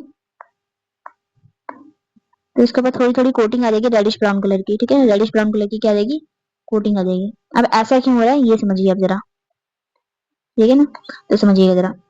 तो आपने जो आपने पहले टेस्ट ट्यूब ए और बी ले रखा था, ठीक है ना, ये टेस्ट ट्यूब ए है, ये आपकी टेस्ट ट्यूब बी है। तो ए के अंदर कॉपर सल्फेट का सोल्यूशन पहले भी था बाद में था, बी के अंदर आपने क्या डाली थी, आयरन नील डाली थी दो, ठीक है। जब आप दोनों आयरन नील को बाहर निकालेंगे उसके बाद देखेंगे इसका कलर कैसा हो गया, पेल ग्रीन कलर का कलर हो गया, ठीक है ना। इसका हमारा जो सोल्यूशन था उसका कलर कैसा हो गया, पेल ग्रीन कलर का। तो ऐसा क्यों हो रहा है? क्योंकि क्या कहते हैं जो हमारा आयरन है वो मोर रिएक्टिव है कॉपर से, तो क्या कहते हैं कॉपर को उसके सोल्यूशन से हटा देगा, ठीक है ना। क्या हमारा कॉपर है जो, ठीक है, कॉपर है, ठीक है, वो लेस रिएक्टिव है देन आयरन, ठीक है, देन आयरन, ठीक है। तो आयरन उसको डिस्प्लेस कर देगा, तो आयरन क्या करता है उसको डिस्प्लेस कर देगा उसके सोल्यूशन से, और खुद क्या बना देगा, पैरासल्फेट का, आयरन सल्फेट का क्या बना देगा, सोल्यूशन बना देगा। आयरन डिस्प्लेस कर देगा कॉपर को, तो फिर कॉपर कहाँ जाएगा, है ना, देगा कॉपर को। तो कॉपर क्या होगा, जो कॉपर अब सोल्यूशन में था वो क्या करेगा, डिपॉजिट हो जाएगा, किस पे डिपॉजिट हो जाएगा, जो कॉपर है वो डिपॉजिट हो जाएगा आयरन नील पे, डिपॉजिट ऑन आयरन नील। तो आयरन नील पे वो जब डिपॉजिट हो जाएगा तो आयरन नील का कलर कैसा होगा, रेडिश ब्राउन कलर का हो जाएगा, ठीक है ना। तो यहाँ पर क्या हुआ था, आयरन जो हमारा कॉपर है वो लेस रिएक्टिव है आयरन से, तो आयरन क्या करेगा, कॉपर को उसके सोल्यूशन से क्या कर देगा, डिस्प्लेस कर देगा और खुद सोल्यूशन बना लेगा, और फिर जो कॉपर है वो क्या करेगा, वो आयरन नील पे क्या हो जाएगा, डिपॉजिट हो जाएगा। चलिए, तो हमारी एक्टिविटी थी। चलिए देख लेते हैं यहाँ पर, तो यहाँ पर बस पढ़ लेते हैं हल्का हल्का। तो क्या करें, ये हमारा आयरन नील है जो ऐसे हमने कंपैरिजन के लिए बाहर रखा था, और ये वाला हमारा आयरन नील है जिसको क्या कहते हैं, जिसको अभी हमने सोल्यूशन से निकाला है, ठीक है। तो देखेंगे ये हमारा है कॉपर सल्फेट का सोल्यूशन, ठीक है, टेस्ट ट्यूब ए में। अभी पहले भी ब्लू था, अभी भी कैसा है, ब्लू कलर का है। और जो हम टेस्ट ट्यूब बी का देखेंगे थोड़ा सा पेल ग्रीन हो जाएगा, ठीक है ना। तो अब इसको आगे देखते हैं, आयरन नील्स। तो बोल रहे जो आयरन नील हमारा वो ब्राउनिश कलर का क्यों हो गया है, और ब्लू कलर का जो कॉपर सल्फेट का सोल्यूशन था वो फेड क्यों हो गया है, ठीक है, टेस्ट ट्यूब बी में, ठीक है। तो पहले हम पढ़ लेते हैं कौन सी रिएक्शन हो रही है। तो रिएक्शन क्या है, आयरन था कॉपर सल्फेट के सोल्यूशन में, जैसे हम इसको डिप करेंगे, ठीक है, तो आयरन सल्फेट बना लेगा और कॉपर क्या होगा, सोल्यूशन से डिस्प्लेस हो जाएगा अपने। In this reaction iron has displaced और removed another element copper from copper sulphate solution, this reaction is known as displacement reaction. तो ऐसी रिएक्शन को हम क्या बोलते हैं, डिस्प्लेसमेंट रिएक्शन बोलते हैं। यहाँ देख लेते हैं, लिख लेते हैं इसको थोड़ा सा, ऐसे रिएक्शन क्या बोलते हैं, ओके। तो this reaction is known as displacement reaction. तो इस रिएक्शन को हम बोलेंगे डिस्प्लेसमेंट रिएक्शन। आयरन ने क्या कर दिया, डिस्प्लेस कर दिया है कॉपर को फ्रॉम कॉपर सल्फेट सोल्यूशन। और कौन से एग्जांपल्स हमें दे रखी हैं, ठीक है, डिस्प्लेसमेंट रिएक्शन के, उनको देख लेते हैं। दूसरा एग्जांपल है जिंक। जिंक को जैसे हम कॉपर सल्फेट का सोल्यूशन में डालेंगे तो क्या होगा, जिंक सल्फेट बन जाएगा और कॉपर फिर से डिस्प्लेस हो जाएगा, क्योंकि क्या कहते हैं जिंक ज्यादा रिएक्टिव है एज कम्पेयर टू कॉपर, ठीक है। इस तरह से लेड को जब हम कहते हैं कॉपर क्लोराइड का सोल्यूशन में डालेंगे तो क्या बन जाएगा, लेड क्लोराइड का सोल्यूशन बन जाएगा और कॉपर फिर से उसके सोल्यूशन से क्या, अपने सोल्यूशन से क्या हो जाएगा, डिस्प्लेस हो जाएगा। ऐसा क्यों, क्योंकि कॉपर लेस रिएक्टिव है। अब आप सोच रहे कौन सा लेस रिएक्टिव है कौन सा मोर रिएक्टिव है, कैसे याद रखेंगे, तो इसके लिए आएगी क्या कहते हैं रिएक्टिविटी सीरीज। तो चैप्टर 2 और 3 में दे रखी है, तब हम पढ़ लेंगे उसको, ठीक है। तो क्या करें, यहाँ पर देख लीजिए, तो zinc and lead are more reactive than elements in copper. Zinc और लेड ज्यादा रिएक्टिव है, वो डिस्प्लेस कर देंगे कॉपर को उसके कंपाउंड से या उसके सोल्यूशन से, ठीक है, उसके एक्वस सोल्यूशन से। चलिए, हमने डिस्प्लेसमेंट पढ़ लिया, अब हम डबल डिस्प्लेसमेंट रिएक्शन पढ़ते हैं। इसमें क्या होगा, तो take about 3 ml of sodium sulphate solution in test tube. तो आपने 3 ml के लिए सोडियम सल्फेट सोल्यूशन एक टेस्ट ट्यूब में, ओके। ये हमारा है सोडियम सल्फेट, इस टेस्ट ट्यूब में हमने ले रखा है, ओके। उसके आगे बोल रहे हैं in another test tube take about 3 ml of barium chloride solution. दूसरी टेस्ट ट्यूब में आपने बेरियम क्लोराइड लेना है, 3 ml है वो भी। मिक्स द टू सोल्यूशन, दोनों सोल्यूशन कर देना है, मिक्स कर देना है। उसके बाद क्या होगा, तो बोल रहे हैं व्हाट डू ऑब्जर्व, तो आप क्या ऑब्जर्व करेंगे, ठीक है ना। तो यहाँ प्रेसिपिटेशन रिएक्शन होगी और डिस्प्लेसमेंट रिएक्शन भी होगी, तो देखते हैं चलो इसको। तो यहाँ पर दे रखा है, पहले इसको पढ़ लीजिए, क्या देखा है, फॉर्मेशन किस किस का फॉर्मेशन हुआ, बेरियम सल्फेट का, सोडियम क्लोराइड का, ठीक है। तो यहाँ देख लेते हैं क्या हो रहा है, observation, what do observe, observe दे रखा है, क्या ऑब्जर्वेशन हो रही है। तो बात करें, you observe that a white substance which is insoluble in water is formed. तो एक व्हाइट कलर का सब्सटेंस बना है, कैसा है, इनसॉल्युबल है वाटर के अंदर। This insoluble substance formed is known as a precipitate, और ये क्या है, प्रेसिपिटेट है। अब ऐसी कोई भी रिएक्शन, ठीक है, जिसमें प्रेसिपिटेट बन रहा है उसको हम बोलते हैं प्रेसिपिटेशन रिएक्शन। तो यहाँ दो आ गई है, एक तो डबल डिस्प्लेसमेंट और एक है प्रेसिपिटेशन रिएक्शन। तो पहले बात करते हैं प्रेसिपिटेशन रिएक्शन। ये जो हमारा बेरियम सल्फेट बना है कौन से कलर का बना है, व्हाइट कलर का बना है, ठीक है। और ये क्या है, इनसॉल्युबल सब्सटेंस है, इनका सोल्यूशन में घुलनशील नहीं है, घुलेगा नहीं सोल्यूशन के अंदर, ठीक है। तो व्हाइट सब्सटेंस है और कैसा है, इनसॉल्युबल है, इनसॉल्युबल। और सोडियम क्लोराइड है वो कहते हैं एक्वा सोल्यूशन है उसका, ठीक है। तो यहाँ बात करते हैं इनसॉल्युबल है, सब्सटेंस है और ये है इस ऐसे इनसॉल्युबल सब्सटेंस को जो रिएक्शन में बनता है उसको हम बोलते हैं प्रेसिपिटेट। और ऐसी कोई भी रिएक्शन जिसमें क्या होते हैं प्रेसिपिटेट बन रहा हो तो उसको हम बोलते हैं प्रेसिपिटेशन रिएक्शन। यहाँ तक आपको पता लग गया। तो चलिए अब आगे देखते हैं। तो बोल रहे हैं सोडियम सल्फेट है, ठीक है, उसका एक्वा सोल्यूशन, बेरियम क्लोराइड है, एक्वा सोल्यूशन उसका, ठीक है। तो आपने क्या लिया सोडियम सल्फेट का एक्वा सोल्यूशन, ठीक है, बेरियम क्लोराइड का एक्वा सोल्यूशन, और उससे क्या बना बेरियम सल्फेट और NaCl। तो चलो इसको हम पहले इनके रेडिकल्स की फॉर्म में लिख लेते हैं, आयंस की फॉर्म में, ठीक है। तो यहाँ डबल डिस्प्लेसमेंट मतलब 2 बार डिस्प्लेस हो रही है, ठीक है। तो यहाँ बात करते हैं तो सोडियम है, तो सोडियम क्या होता है किस फॉर्म में एग्जिस्ट करते हैं Na positive, Na positive, sulphate का SO4 2 नेगेटिव, ठीक है, barium Ba2 positive, chlorine Cl negative. देखिए इसका पॉजिटिव इसके नेगेटिव के साथ, ठीक है, और इसका पॉजिटिव इसके नेगेटिव के साथ, ठीक है, नया कंपाउंड बना लेंगे, ठीक है। तो यहाँ क्या हो रहा है आयंस का क्या हो रहा है एक्सचेंज हो रहा है, म्यूचुअल एक्सचेंज ऑफ आयंस हो रहा है, ठीक है। NaCl के साथ चला गया तो NaCl बन जाएगा, और बेरियम सल्फेट के साथ जाएगा तो बेरियम सल्फेट बन जाएगा, ठीक है। तो यहाँ पर देखिए क्या हुआ यहाँ पर, तो देख लीजिए NaCl के साथ जाएगा, Na और Cl दोनों पॉजिटिव है, Na भी पॉजिटिव है, Cl नेगेटिव है, ठीक है, दोनों के ऊपर 1 1 चार्ज है तो डायरेक्ट NaCl बन जाएगा। और बेरियम की बात करते हैं सल्फेट की बात करते हैं, ठीक है ना। बेरियम की बात करते हैं तो बेरियम कैसा Ba2 पॉजिटिव, सल्फेट की बात करेंगे तो क्या है SO4 2 नेगेटिव, दोनों के ऊपर फिर से क्या आता है 2 का चार्ज है, ठीक है, एक पॉजिटिव में एक नेगेटिव में, तो ये बन जाएगा BaSO4, तो बेरियम सल्फेट, ठीक है। तो चलिए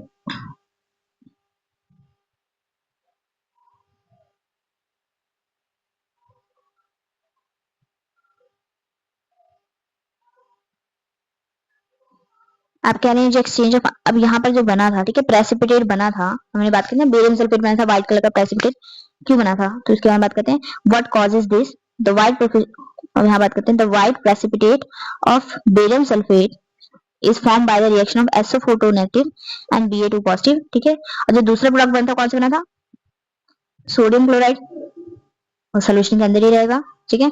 ऐसी रिएक्शन, ठीक है, जहां पर क्या कहते हैं एक्सचेंज ऑफ आयंस हो रहा है between the reactant and reactant, उसको हम बोलते हैं डबल डिस्प्लेसमेंट रिएक्शन बोलते हैं, क्या बोलते हैं double displacement reaction.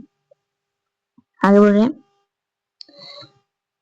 Recall activity 1.2 जो हमने इस चैप्टर के स्टार्टिंग में सेकंड एक्टिविटी पढ़ी थी उसकी बात हो रही है। तो what have you mix where you have mix the solution of lead nitrate and potassium iodide, ठीक है। तो कह रहे हैं प्रेसिपिटेट का क्या कलर था, तो जो हमारा बना था कौन सा बना था पोटेशियम आयोडाइड और लेड नाइट्रेट, ठीक है, लेड नाइट्रेट था तो लेड आयोडाइड बना था, ठीक है। तो लेड आयोडाइड बना था उसका कलर कौन सा था येलो कलर का था, कौन सा कलर का था येलो। प्रेसिपिटेट का कलर कौन सा था येलो, येलो कलर का था। Can you name the compound precipitated, तो वो था lead iodide, lead iodide, lead iodide,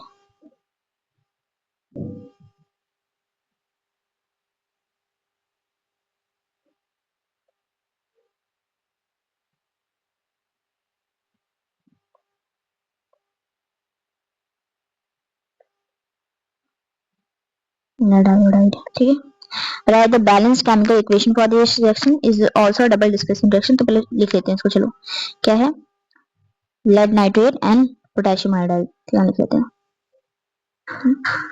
lead nitrate B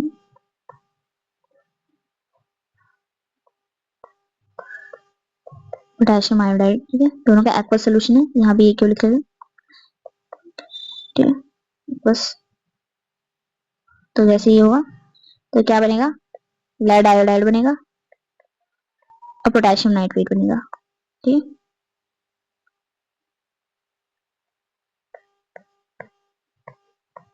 ये एक्वस रहेगा और ये जो हमारा बनेगा ये सॉलिड रहेगा, ठीक है।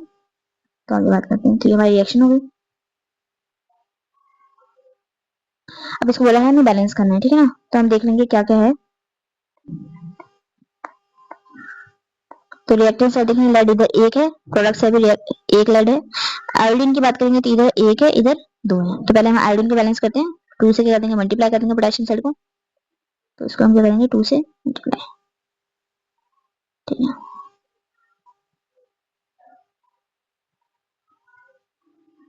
तो ये आ गया 2, अच्छा नहीं लग रहा है, एक मिनट।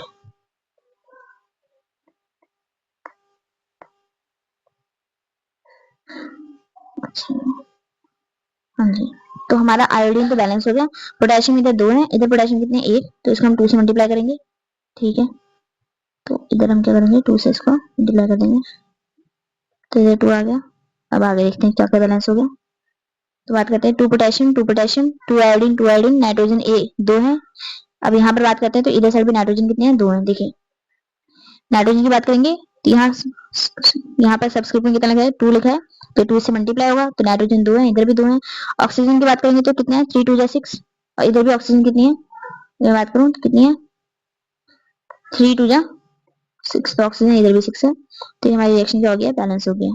ठीक, और क्या है, तो कंप्लीट हो गया। तो ये डबल डिस्प्लेसमेंट रिएक्शन है। तो यहाँ पे भी बात करेंगे तो यहाँ पर भी आयंस का क्या हो रहा है, एक्सचेंज हो रहा है। देख लीजिए आप, बता दे रहे हैं। तो लेड है, तो लेड की बात करते हैं।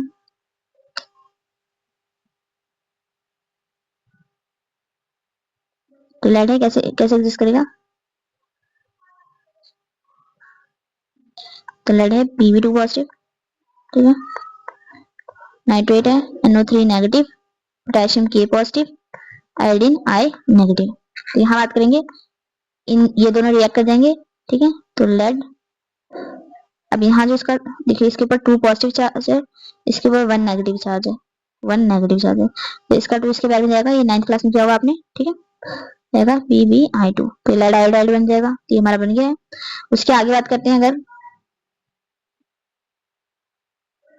हाँ जी, इसके आगे बात करते हैं पोटेशियम और नाइट्रेट की। तो देखिए इसको भी, तो पोटेशियम के ऊपर K पॉजिटिव चार्ज है, नाइट्रेट के ऊपर NO3 नेगेटिव चार्ज है, तो इसके भी 1 चार्ज है, इसके ऊपर भी 1 चार्ज है, तो 1 1 से क्या आएगा, वो लिखने की जरूरत नहीं है, तो ये आ जाएगा पोटेशियम नाइट्रेट। ठीक है, तो आपका हो गया। तो ये हाँ जी डबल डिस्प्लेसमेंट की क्या है, एग्जाम्पल है। तो yes it is example of double displacement reaction.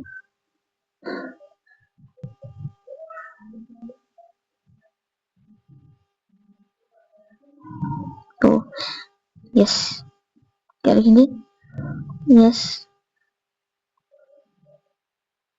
लिखा सही से,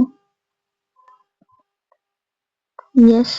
ठीक है, ये क्या है, दिस डबल डिस्प्लेसमेंट रिएक्शन। ठीक है, this is double displacement reaction. Okay, चलिए अब हम नेक्स्ट पे चलते हैं। तो नेक्स्ट क्या है, नेक्स्ट हमने करें ऑक्सीडेशन या रिडक्शन। ठीक है, इसके बाद बस, तो ऑक्सीडेशन या रिडक्शन रिएक्शन की बात करते हैं। तो ये क्या है, एक्टिविटी 1.11, तो क्या है, heat a china dish containing about 1 gram of copper powder. तो आपने एक चाइना डिश ली है, ये रही। ठीक है, इसके अंदर 1 ग्राम क्या है, कॉपर पाउडर है। ठीक है, इसको आप क्या कर रहे हैं, हीट कर रहे हैं। बोले व्हाट डू ऑब्जर्व, तो आप क्या ऑब्जर्व करेंगे, तो देखिए क्या ऑब्जर्व करेंगे। तो पहले देख लेते हैं इसको, रिएक्शन को अच्छे से। तो क्या कहते हैं, आपके पास क्या चाइना डिश है, इसके अंदर क्या है, कॉपर पाउडर है। ठीक है, अब इसको आपने वायर गॉज पे रखा हुआ है। ठीक है ना, और क्या कहते हैं, इसको फ्लेम दे रहे हैं, हीट कर रहे हैं। तो बोले सरफेस ऑफ, तो क्या ऑब्जर्व क्या करेंगे, ऑब्जर्वेशन यहाँ दे रखी है, the surface of copper powder become coated with black. ठीक है, ब्लैक कॉपर ऑक्साइड, जो हमारा कॉपर पाउडर है वो कैसा हो जाएगा, ब्लैक कलर का हो जाएगा। तो इसके ऊपर ब्लैक कलर की कोटिंग आ रही है। तो ऐसा क्यों हो रहा है, why has this black substance formed, क्यों बना ये ब्लैक कलर का substance, this is because oxygen is added to copper and copper oxide is formed. ऐसा क्यों हो रहा है, तो देखिए जैसे ही आप कॉपर को बर्न करेंगे, हीट करेंगे, तो क्या होगा, कॉपर क्या कहते हैं, ऑक्सीजन के साथ रिएक्ट करके क्या बना देगा, कॉपर ऑक्साइड। और ये कौन से कलर का है, ब्लैक कलर का। अब यहाँ पर क्या ऐड हुई है, ऑक्सीजन ऐड हुई है, तो यहाँ लिख लेते हैं। ठीक है ना, जैसे ही आप कॉपर को ऑक्सीजन के साथ रिएक्ट कराएंगे, तो यहाँ बनेगा ब्लैक कलर का कॉपर ऑक्साइड, ब्लैक कलर का ये। ठीक है ना, ऐसा क्यों, क्योंकि यहाँ इसका क्या हो गया, ऑक्सीडेशन, क्या हो गया, ऑक्सीडेशन। यहाँ इसकी हुई है ऑक्सीडेशन, ऑक्सीडेशन। ठीक है ना, अब आगे बात करते हैं।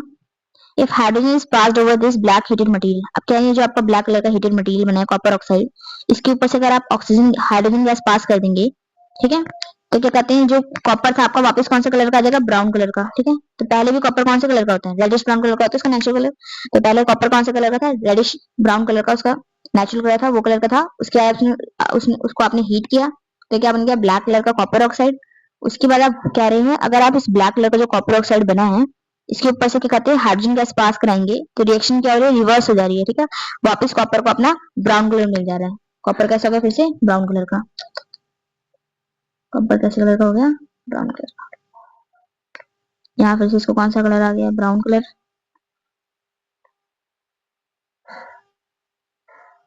ठीक है, ब्राउन कलर का आ जा रहा है, हटा देंगे सब।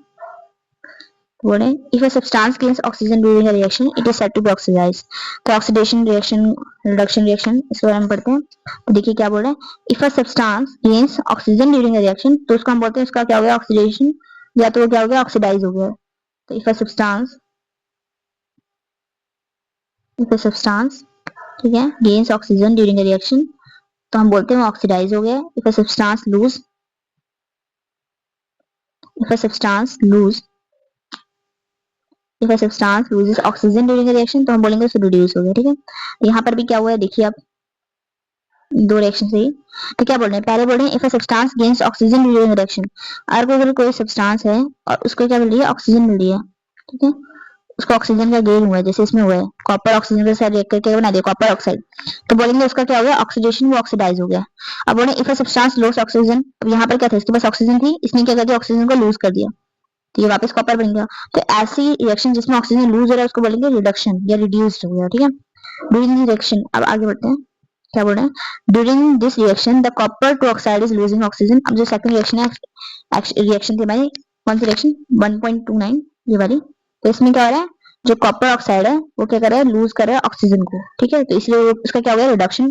ठीक है, और हाइड्रोजन क्या कर रहा है, गेन कर रहा है ऑक्सीजन को। इसी रिएक्शन में आप देखेंगे कि हाइड्रोजन ने ऑक्सीजन को गेन कर लिया। देखिए इसमें कैसे, देखिए कॉपर ऑक्साइड था, इससे ऑक्सीजन लूज हो गई तो ये बन गया अकेला कॉपर। ठीक है, तो इससे ऑक्सीजन हट गई है, अगर इससे ऑक्सीजन हट गई है तो इसने ऑक्सीजन को लूज कर दिया है, तो इसका क्या हुआ, रिडक्शन। अब हमने ऊपर पढ़ा था ये क्या कहते हैं, ऐसा कोई भी सब्सटेंस जिसने ऑक्सीजन को लूज किया तो उसका रिडक्शन हो जाएगा। और उससे पहले वाली डेफिनेशन में पढ़ी, if a substance gains oxygen, अगर कोई भी सब्सटेंस है उसने ऑक्सीजन को गेन किया है तो उसका ऑक्सीडेशन हो जाएगा। तो यहाँ जो हाइड्रोजन था हमारे पास, ठीक है, इसने क्या किया है, ऑक्सीजन को गेन करके H2 बना दिया है। तो यहाँ पर जो हाइड्रोजन है उसने ऑक्सीजन को गेन किया है तो उसका क्या हो गया, ऑक्सीडेशन। तो in other word one reactant get oxidised while other gets reduced. तो हम दूसरे शब्द में कहें तो क्या है, अगर एक रिएक्टेंट ऑक्सीडाइज हो रहा है तो दूसरा क्या हो जाएगा, रिड्यूस हो जाएगा ड्यूरिंग द रिएक्शन। ऐसी रिएक्शंस को हम क्या बोलते हैं, ऑक्सीडेशन रिडक्शन रिएक्शंस और रिडॉक्स रिएक्शन। रिडॉक्स रिएक्शन क्या होते हैं, जिसमें क्या कहते हैं, ऑक्सीडेशन और रिडक्शन दोनों हो रहा हो। ठीक है ना, अब चलिए ये वाली रिएक्शन दे रखे हैं तो इसको पढ़ लेते हैं।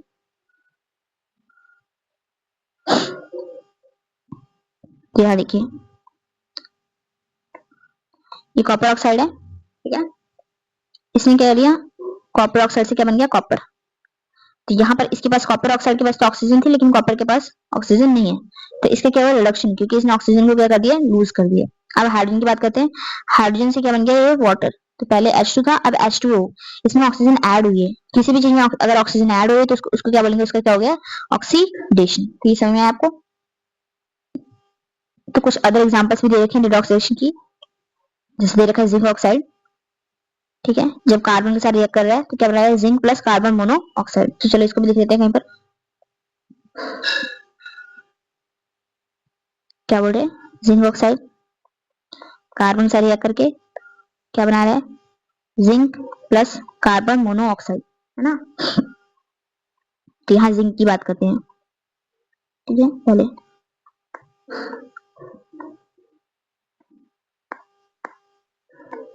तो जिंक देखिए, जिंक ऑक्साइड से क्या बन गया, जिंक। तो यहाँ से ऑक्सीजन रिमूव हुई है, अगर इससे ऑक्सीजन रिमूव हुई तो इसका क्या हुआ, रिडक्शन, क्या हुआ, रिडक्शन। ठीक है, ओके। और कार्बन की बात करते हैं, तो कार्बन की बात करें तो कार्बन में ऑक्सीजन क्या हुई है, ऐड हुई है, तो इसका क्या हुआ है, ऑक्सीडेशन, क्या हुआ है, ऑक्सीडेशन, क्योंकि इसमें ऑक्सीजन ऐड हुई है, इसमें ऑक्सीजन ऐड हो गई है। ठीक है, अब आगे बात करते हैं, अब हम पढ़ते हैं ऑक्सीडाइजिंग एजेंट और रिड्यूसिंग एजेंट क्या होते हैं। यहाँ पे देख लीजिए, ऑक्सीडाइजिंग एजेंट, ठीक है, और दूसरा क्या है, रिड्यूसिंग एजेंट।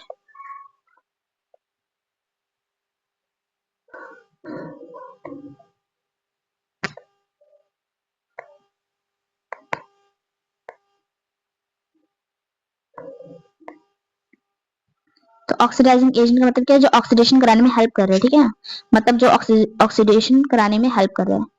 ठीक है, जो कराने में, ठीक है, which aids in ऑक्सीडेशन। अब ऑक्सीडेशन कैसे हेल्प कर रहा होगा? या तो वो ऑक्सीजन दे रहा होगा, है ना, वो ऑक्सीजन दे रहा होगा, या तो किसी चीज से हाइड्रोजन ले रहा होगा, ठीक है।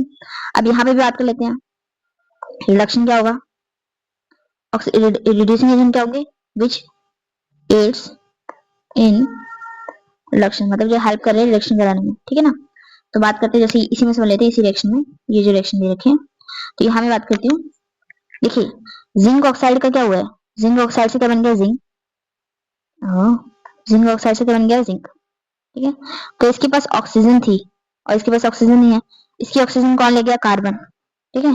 तो कार्बन इसके ऑक्सीजन को ले गया, ठीक है, तो कार्बन मोनोऑक्साइड बन गया। तो कार्बन ने इसकी ऑक्सीजन ले ली है, तो मतलब इसका रिडक्शन कराने में किसने हेल्प किया, कार्बन ने। तो कार्बन क्या हो जाएगा, रिड्यूसिंग एजेंट, क्या हो जाएगा, रिड्यूसिंग एजेंट। तो ये हो गया रिड्यूसिंग एजेंट, यहाँ पर रिड्यूसिंग एजेंट, ना गंदा।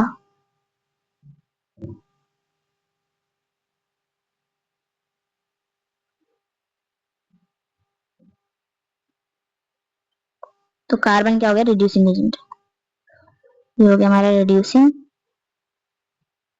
एजेंट।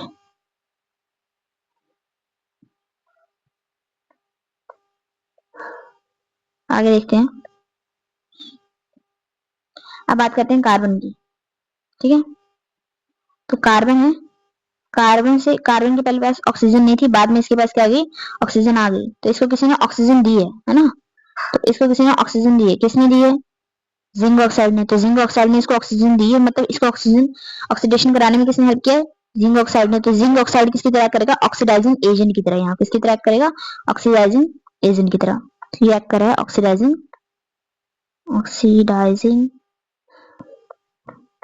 एजेंट की तरह एक्ट कर रहे हैं, ठीक है। तो चलिए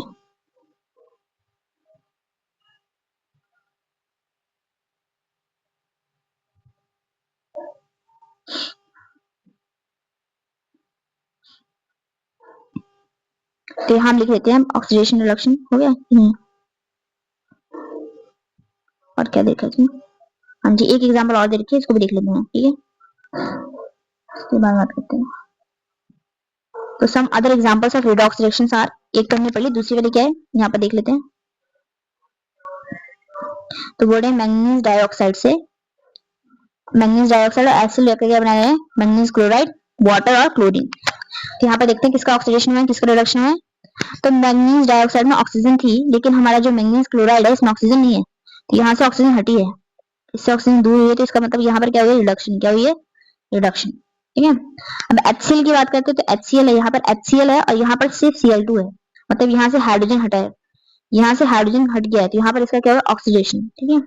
यहाँ पर HCl का क्या हुआ है, ऑक्सीडेशन हुआ है, ऑक्सीडेशन हो गया, क्या बन गया, क्लोरीन। तो यहाँ पर क्या हुई है, ऑक्सीडेशन, यहाँ पर क्या हुई है, ऑक्सीडेशन।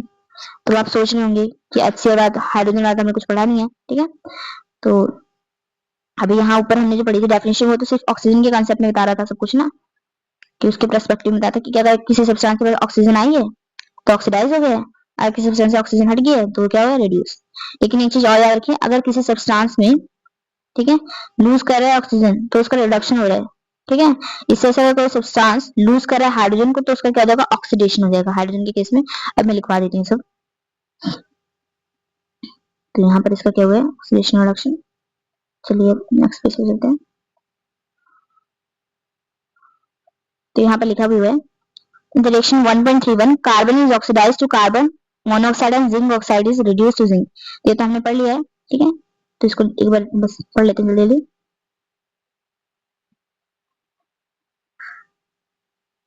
हाँ जी, तो क्या बोले, रिएक्शन में कार्बन क्या हुआ है, ऑक्सीडाइज हुआ है कार्बन मोनोऑक्साइड में, जिंक ऑक्साइड क्या हुआ है, रिड्यूस हुआ है जिंक में।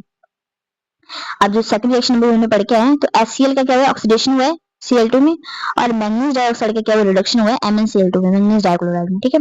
तो पढ़ते हैं, from the above examples we have can say that if a substance gain oxygen, तो इससे पता चलता है अगर किसी सब्सटेंस में ऑक्सीजन आ रही है, ठीक है, ऑक्सीजन गेन कर रहा है या हाइड्रोजन को लूज कर रहा है, ठीक है, या हाइड्रोजन को लूज कर रहा है, ठीक है, तो उसको बोलेंगे ऑक्सीडाइज। देखिए जैसे यहाँ पर HCl है, HCl से H हट गया तो Cl2 बना, तो यहाँ से क्या हुआ, हाइड्रोजन का रिमूवल हुआ है, तब भी क्या हुआ इसका ऑक्सीडेशन। ठीक है, या तो किसी चीज में ऑक्सीजन ऐड हो रही हो या तो हाइड्रोजन लूज हो रही हो, तो क्या है ऑक्सीडेशन।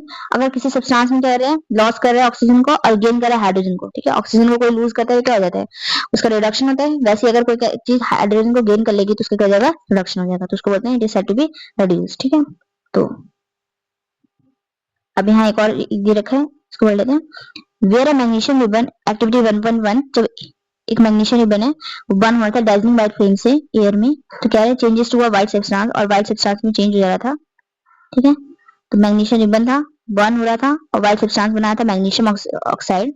तो मैग्नीशियम क्या ऑक्सीडाइज हुआ था कि रिड्यूस हुआ था। ठीक है, यहाँ पर कर लेते हैं इसे, आप कर सकते थे खुद से। तो देखिए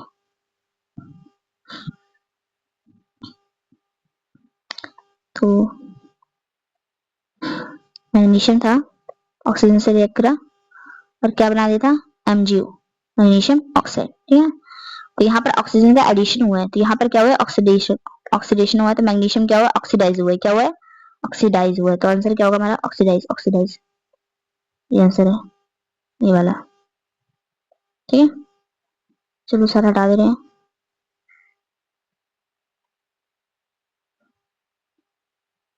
आप पूछना, चलो ऑक्सीडेशन और रिडक्शन को लिख लेते हैं थोड़ा सा हम।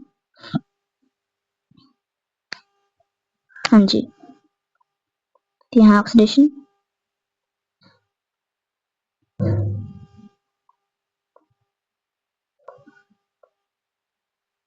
लिख देते रिडक्शन। तो कब ऑक्सीडेशन होगा, अगर कोई चीज गेन कर रही है ऑक्सीजन को, कोई सब्सटेंस गेन कर रहा है ऑक्सीजन को, लूज कर रहा है हाइड्रोजन को, लॉस कर रहा है हाइड्रोजन को। ठीक है, या तो लॉस कर रहा है इलेक्ट्रॉन को, loss of electron electronic term में, ये आएगा नहीं वैसे। अगर आपको रिडक्शन कब होगा, इसका अपोजिट लिख दिया हो, जब वो कोई चीज गेन करेगा हाइड्रोजन को, कोई सब्सटेंस हाइड्रोजन का गेन करे, ऑक्सीजन का लॉस करे। ठीक है, और क्या करे इलेक्ट्रॉन का गेन करे, तो उसका क्या हो रहा है reduction, reduction gain of electron. ठीक है, तो वहां पे क्या होगा रिडक्शन हो जाएगा।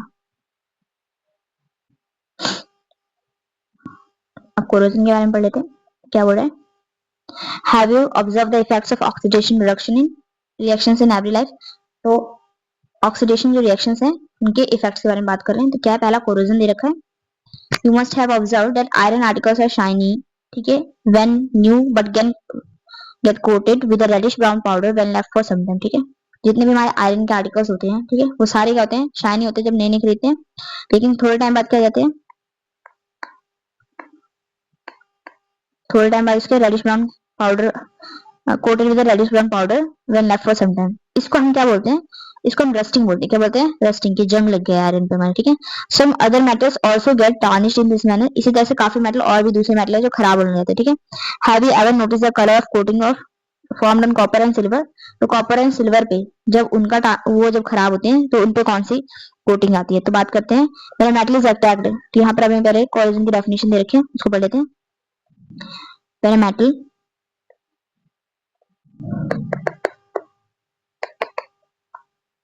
okay, when a metal is attacked by substances, ठीक है, around it such as moisture, acid, etc. ठीक है, जब क्या कहते हैं कोई मेटल है उसके आसपास के सब्सटेंस से क्या कर रहा है अटैक हो रहा है उसके ऊपर, जैसे कि मॉइस्चर है, एसिड्स हैं, it is said to be corroded. तो क्या मानते हैं कि वो खराब हो रहा है, इस प्रोसेस को हम क्या बोलते हैं कोरोजन बोलते हैं। ठीक है, अब बात करते हैं सिल्वर का कलर पूछा जाता है, जब सिल्वर की क्या कहते हैं तो टार्निशिंग होती है या उसके ऊपर कोरोजन होता है तो उसका कौन सा कलर आता है, तो उसके ऊपर ब्लैक कलर की कोटिंग आती है। और जब हम कॉपर की बात करें तो कॉपर पे ग्रीन कलर की कोटिंग आती है। ठीक है, ये भी क्या एग्जांपल्स हैं कोरोजन के। कोरोजन कॉज, अब कोरोजन खराब क्यों है, क्योंकि डैमेज करता है हमारे कार बॉडीज को, ब्रिजेस को, आयरन रेलिंग्स को, शिप्स को, और जितने भी ऑब्जेक्ट जो क्या किसके बने हैं मोस्टली मेटल्स के, स्पेशली आयरन के। कोरोजन की बात करते हैं, अब जब कोरोजन किसका हो रहा है आयरन का, तो उसको हम क्या बोलते हैं सीरियस प्रॉब्लम है। कोरोजन ऑफ आयरन को हम क्या बोलते हैं डस्टिंग बोलते हैं। क्या बोलते हैं डस्टिंग। अब यहाँ एक चीज देखिए, every year an enormous amount of money is spent to replace damage iron. हर साल बहुत सारा क्या कहते हैं मनी किस पे खर्च हो जाता है, डैमेज आयरन को रिप्लेस करने में। इतना सा देखा है कोरोजन के बारे में यहाँ पर, बाकी हम चैप्टर 3 में पढ़ेंगे इसके बारे में, तब पढ़ लेंगे। ठीक है, अब रेंसिडिटी की तरफ चलते हैं। तो रेंसिडिटी क्या होती है इसको पढ़ते हैं। हैव यू एवर टेस्टेड और smell the fat oil containing food material left for a long time. कह रहे हैं कुछ खाने पीने का सामान जब आपने क्या कहते हैं काफी टाइम के लिए रख दिया हो तो उसको कभी टेस्ट या स्मेल किया है तो आप देखेंगे when fats and oils are, क्या है, fats and oils are oxidise they become rancid. कह रहे हैं जब फैट और ऑयल क्या होता है ऑक्सीडाइज हो जाते हैं तो क्या हो जाता है वो रैंसिड हो जाते हैं, ठीक है, तो खराब हो जाते हैं, ठीक है, तो उनको हम बोलते हैं rancid. And the smell and taste changes, तो उनकी स्मेल और टेस्ट क्या हो जाता है, चेंज हो जाता है, ठीक है। आगे बोलते हैं क्या है, uric substance which prevent oxidation, ठीक है, एंटीऑक्सीडेंट। देखो क्या हो रहा है, जितने भी फैट या ऑयल कंटेनिंग सब्सटेंस है, ठीक है, फूड मटेरियल्स हैं, अगर क्या कहते हैं काफी टाइम तक ओपन में रह जाते हैं तो क्या हो जाता है, उनका ऑक्सीडेशन हो जाता है, फिर उनका जो स्मेल है, टेस्ट क्या हो जाता है, चेंज हो जाता है। अब क्योंकि फूड के ऑक्सीडेशन की वजह से ये सब कुछ हो रहा है तो हम क्या यूज करेंगे, एंटीऑक्सीडेंट्स यूज करते हैं। क्या यूज करते हैं, एंटीऑक्सीडेंट्स। तो क्या कहते हैं, जो सब्सटेंस है जो ऑक्सीडेशन को प्रिवेंट करते हैं, जैसे कि एंटीऑक्सीडेंट्स, उनको ऐड किया जाता है फूड में, ठीक है, उनको ऐड कर दिया जाएगा। और added to food containing fats and oils, keeping food, और क्या क्या तरीके हैं, फूड को हम एयर टाइट कंटेनर में रखेंगे तभी क्या होगा, ऑक्सीडेशन नहीं होगा, ठीक है, स्लो डाउन हो जाएगा ऑक्सीडेशन का। आगे बात करते हैं, चिप्स जो मैन्युफैक्चरर्स हैं वो क्या कहते हैं, फ्लश करते हैं bags of chips with gases such as nitrogen, ठीक है, ताकि उनका क्या हो जाए, ऑक्सीडेशन ना हो, ठीक है, ऑक्सीडेशन को प्रिवेंट करने के लिए, ठीक है। तो ये सब कुछ तरीके थे रेंसिडिटी से प्रिवेंट करने के लिए, अपने फूड को रेंसिड ना होने से बचाने के लिए। तो यहाँ पर चैप्टर फिनिश हो गया है, और अगर आपको कोई भी डाउट है, ठीक है, तो आप कमेंट सेक्शन में पूछ सकते हैं।